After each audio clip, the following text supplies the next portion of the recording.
Hey guys, it's me again.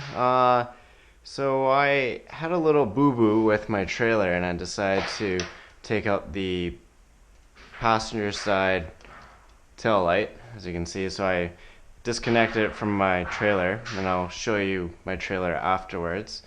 But anyways, what I want to do is I got a replacement passenger tail light here. And I'm just going to rewire this back in. Just a short little video about soldering. Okay, so anyways, what you need is you'll need one of these, which is just the tail light for the passenger side. And equipment you'll need: some heat shrink, a soldering iron, wire strippers, utility knife, soldering, and a lighter. A little tool that I like to use is this helping hand. You can pick them up. They're really nice when you're working alone. So anyways, let's get started. So what I'm going to do is take this split loom off. And the utility knife does come in handy for that.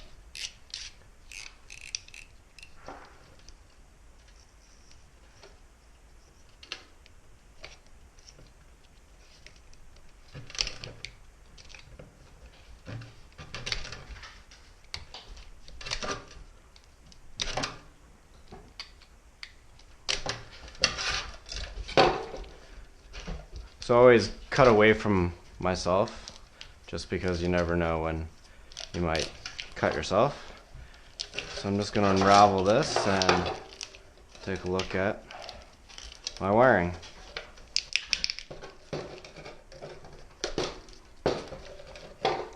Now, these are not identical replacements.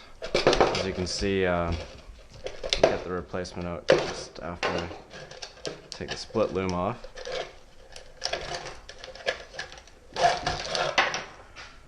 Split loom's there. So this isn't a direct replacement. You can see that the light is slightly different, but for what I need, it's perfectly fine. So let's get to it. So there's a brown and a green.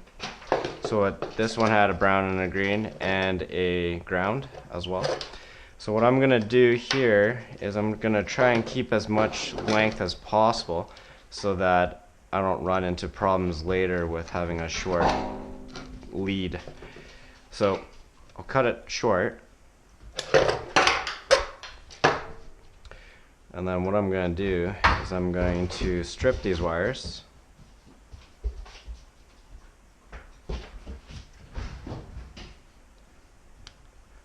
Need to make those connections, that's it. So you don't need a lot, especially if we're soldering. You just need to make sure you got that dab of solder on there and you're pretty much set. And then of course we got heat shrink, so that always makes life a lot easier. So with the helping hand, what you can do is clip onto this side, and that's set. Nice little magnifying glass that I don't need. And we want to get the heat shrink on there right away, or else you'll be cutting it again just so that you can slip it on. I've done that, and I'm sure many of others have. So I usually cut off a generous amount, so almost about 3 times as much of the lead. So what I'll do is I'll hook this here, slide my heat shrink on the pigtail lead, bring those together like so, and I do apologize for my dog, as she likes to run around while I do things and sit right under me. Okay, so anyways, my solder iron is hot, so I'm just going to clean off the excess burnt material that will contaminate the connection. So what I did was I just used a Kleenex, dabbed it with water, and I'm just cleaning the actual lead here. So once that's clean and we're ready to go, thank you, get the solder out. grab the solder here. So with the helping hand in place, I can pretty much do everything hands-free once everything is set properly.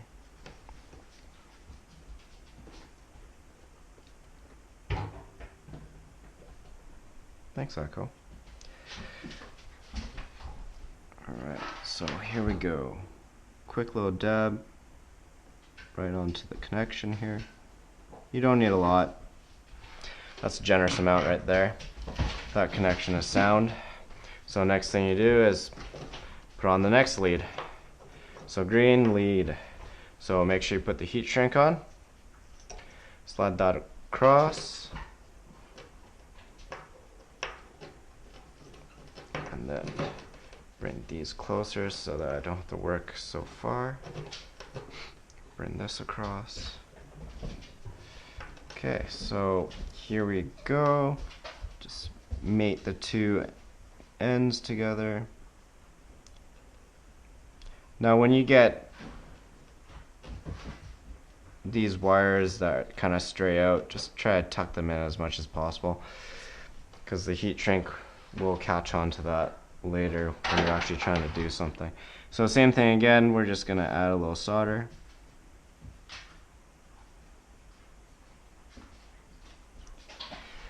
And that is it. So that connection's done. So we can test that. That looks good. So the next thing that we want to do is put the heat shrink over the connections, and we're going to use a lighter. Echo, no, stay away from that. And just heat that up so it shrinks over the connection. Echo, get out of that.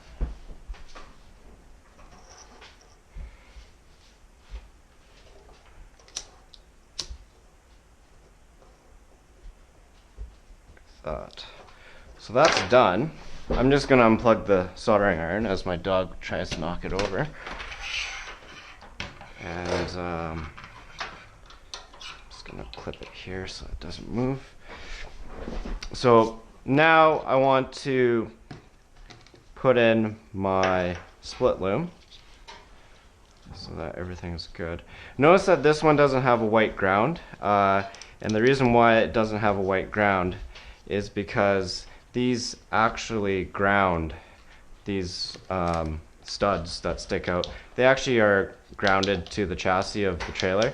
Now, sometimes you might run into problems if you have a wooden trailer, so that you might have to run a ground wire from those studs.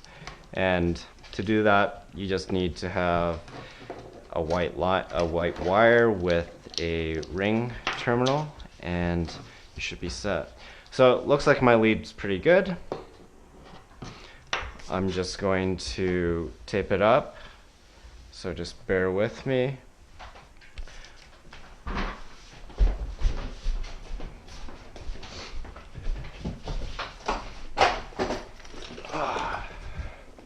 Oh, you're really helpful, Echo. Of course, I didn't bring everything to when I was trying to set up this video. Apologize for that. So anyways, electrical tape. And what I normally do is I start from the pigtail, because that's a solid connection. Do a couple loops there. Then I go down to the actual split loom, just to make sure that everything sits well.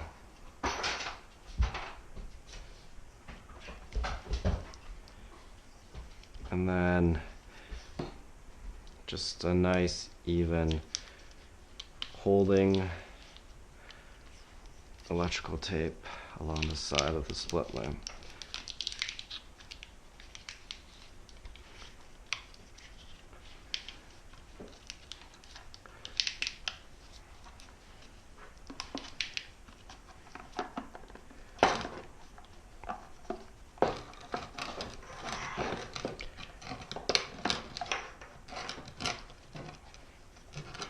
I'll do a couple at the end so it doesn't unravel.